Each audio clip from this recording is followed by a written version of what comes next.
On a quiet summer night in Austin, Texas, a small yogurt shop was about to close. Teenagers were inside, finishing a normal shift. By morning, the shop was burned, and 4 young girls were dead. What should have been a simple, ordinary night became one of the most shocking crimes in Texas history, filled with fear, flawed confessions, and unanswered questions. This is the story of the yogurt shop murders, a case that still refuses to rest. Austin in 1991 was a city of music, families, and quiet neighborhoods. People felt safe letting their kids walk to stores. Teenagers worked part-time jobs without fear. Nothing about Austin suggested that a tragedy like this could strike so close to home. The place at the center of this story didn't feel dangerous. A small yogurt shop in a strip mall with bright lights, cheerful signs, and music playing inside. Families came after school. Teenagers laughed while they served customers. It was ordinary, familiar, safe. That night, 4 teenage girls worked the shop. One was just 13 years old. They weren't involved in anything risky. They were just kids, trusting the world around them. They never imagined danger could enter through a simple door. Hours passed. The girls didn't come home. Then smoke rose into the night sky. Firefighters rushed to the scene, expecting a routine fire. What they found inside would shake Austin to its core. The fire hadn't started by accident. It was deliberate. And behind the counter, the truth began to emerge, a truth that stopped investigators in their tracks. 4 young lives had been taken in a place that was supposed to be safe. News spread fast. Parents panicked. The city no longer felt secure, and police were under pressure to find answers fast. But the fire had destroyed much of the evidence, and the investigation was already facing obstacles before it truly began. At first, the case seemed simple in one terrifying way. 4 girls murdered, the shop set on fire. But almost immediately, things didn't add up. The fire destroyed evidence, and there were no signs of forced entry. The girls may have trusted the person who entered, or even known them. Police followed leads. Tips poured in. Days turned to weeks.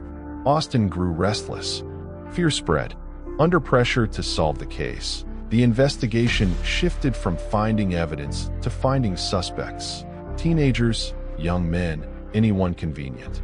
And then came a breakthrough, not from the crime scene, but from a confession. Investigators began reconstructing the night. The girls worked normally, serving customers, cleaning, preparing to close. But sometime after closing, the unthinkable happened. Whoever entered the shop did so without breaking in, suggesting control, not chaos. The attack was likely quick, precise, and terrifying. Then came the fire.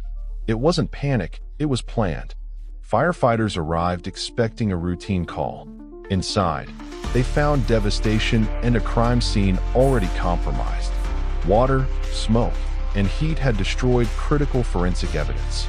DNA, fingerprints, and other physical clues were almost gone. Investigators turned to interviews. Employees, neighbors, customers, anyone who might have seen something, were questioned. Hundreds of tips came in, but few led anywhere. Months passed. Public pressure mounted. Families demanded justice.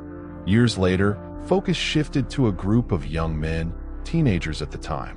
Hours of interrogation led to confessions. Disturbing details emerged, convincing detectives, prosecutors, and the public that justice was at hand. Arrests were made, charges filed, but cracks soon appeared.